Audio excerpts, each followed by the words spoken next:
केतरीवंश चंद्र महाप्रभु जब आ गए वृंदावन, राधा वल्लभ लाल को विराजमान कर दिए, तो कुछ एक बाल सखा तो उनके संग आ गए। महाप्रभु में प्राण बसते थे जिनके, कुछ तो महाप्रभु के संग आ गए।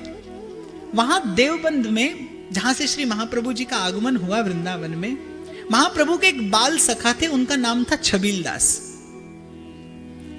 बड़े भोले भाले, बड़े सीधे सरल चित्त के व्यक्ति। अच्छा, और संत की उदारता, संत की योग्यता क्या है कि जैसा जीव आए उसको उसके संस्कार के अनुकूल अनुरूप भजन में लगाए। तो छबील दास बड़े भोले भाले, अत्यंत सरल हृदय। तो श्री महाप्रभु ने उनको एक सेवा दी थी कि भैया तुम नित्य ठाकुर श्री नवरंगी लाल जी के लिए पान की बीड़ी लगाने की सेवा किया करो, बस तुम्हें इसके अतिरिक्त और कुछ नहीं करना। सीधे सरल मन से प्रभु का नाम जपा करो और नित्य ठाकुर श्री नवरंगी लाल जी को एक पान की वीटिका पहुंचा दिया करो। वो अपने व्यवसाय से तंबोली थे, पान लगाना उनका व्यवसाय था। महाप्रभु की आज्ञा हो गई। और सीधा सरल चित्त होता है, उसमें क्यों, कब, क्या, कैसे, इन प्रश्नों की अपेक्षा भी नहीं होती। और ऐसा ही व्यक्ति भजन के मार्ग पर आगे भी बढ़ता है। तो भोला भाला सरल हृदय, महाप्रभु ने आज्ञा दे दी, बोले बस एक पान की बीड़ी लगाते रहना। जीवन भर कभी महाप्रभु से उपासना संबंधी कोई प्रश्न ना किया होगा उन्होंने। सीधा सीधा सा नाम जपते हैं, हरि गुण गाते हैं, तो सरल मन था ही, बस सेवा करते रहे। तो जब महाप्रभु वृंदावन आ गए तो कुछ काल तक तो वो पीछे रहे, लेकिन बहुत अधिक काल तक महाप्रभु का वियोग सही नहीं हुआ उन्हें। महाप्रभु के पीछे पीछे आ गए वृंदावन। महाप्रभु बड़े प्रेम से मिले, बाल सखा आया है, एक दो रोज तो रहे। एक दिन महाप्रभु से हट किया कि मैं आपके संग वृंदावन का दर्शन करना चाहता हूं। आज कोई हरिवंश नाम का संग करके यदि वृंदावन का दर्शन करता है तो उसे वस्तु की अनुभूति होने लगती है। और क्या छबील दास जी का भाग्य है कि स्वयं महाप्रभु के संग वृंदावन का दर्शन करते हैं। तो सेवा कुंज का दर्शन किया और महाप्रभु ने अपने भोले भाले सखा से कह दिया, बोले छबील दास यहां रात को रुकना नहीं।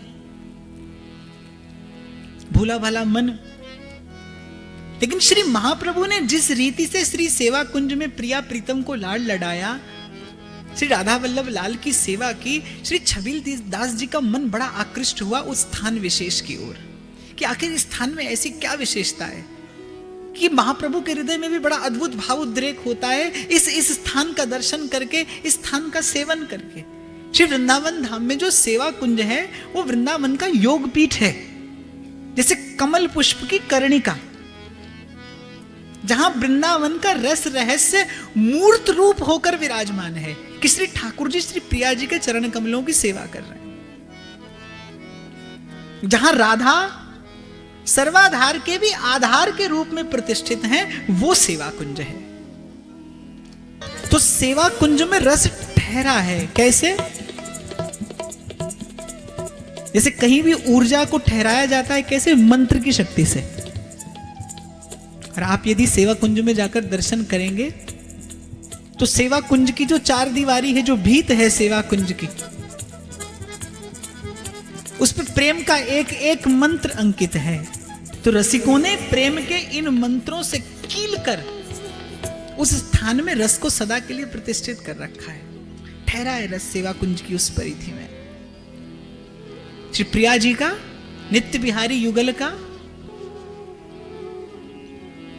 सेवा कुंज माने जहां प्रिया जी को भी विश्राम मिलता है। सेवा कुंज जहां श्री लाल जी भी श्री प्रिया जी के चरणों की उस सेवा का सुख पाते हैं।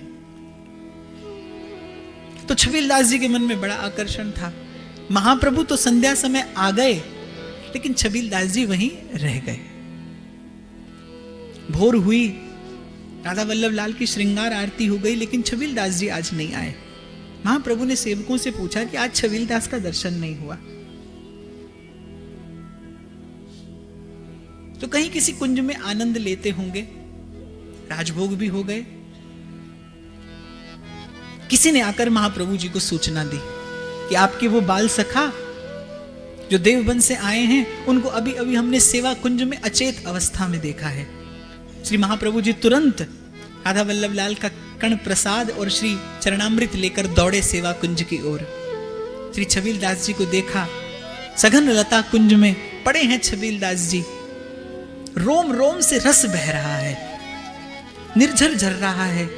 महाप्रभु ने सर अपनी गोद में लिया, मस्तक पर हाथ रखा, श्री छबील दास जी के मुख में राधा वल्लभ लाल का चरणामृत डाला। उनकी थोड़ी चेतना लौटी, अर्ध निमीलित नेत्रों से महाप्रभु को देखा। महाप्रभु समझ गए कि छबील दास को क्या मिल गया है, जान गए कि छबील दास जी पर क्या कृपा हो गई है। तो और सब लोग तो अचंभित खड़े इस झांकी का दर्शन कर रहे हैं। और महाप्रभु ने बड़े मृदु स्वर से पूछा, बोले छबील दास, अभी कुछ और दिन यहां रहने की इच्छा है या जाना चाहोगे? बोल तो नहीं पाए, नेत्रों से अश्रु ढरक आए, मानो वो करुणा से पूरित नेत्र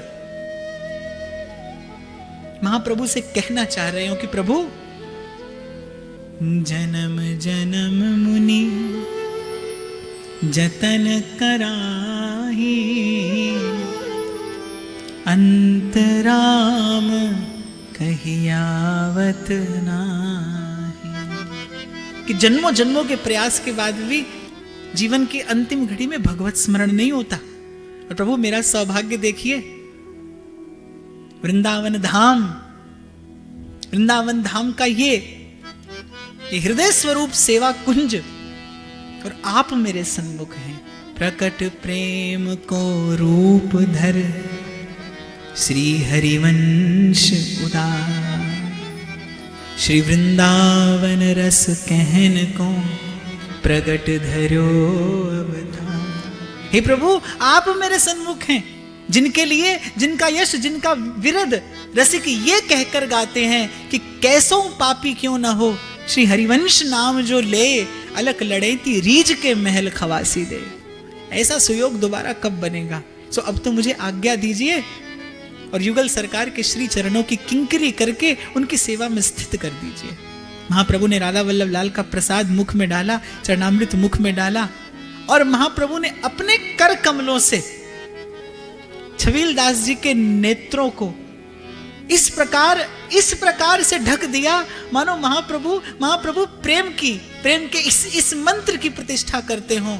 ना मैं देखूं और को, ना तो ही देख लूं। कि जाओ छबील दास, उस नित्य निकुंज महल में जहां प्रिया प्रीतम परस्पर एक दूसरे के मुख चंद्र का पान करते हो, तुम किंकरी होकर ये अभिलाष लेकर खड़ी रहना। ये अभिलाष किशोरी मोरी, तुम लालन संग मुदित विराजो, तुम लालन संग मुदित विराजो, मोहे करो मुख चंद्र चकोरी, मोहे करो मुख चंद्र चकोरी, ये अभिलाष लड़ेती। तो सर्वोपरि साधन क्या है? येन केन प्रकारेण किसी संत से संबंध हो जाए।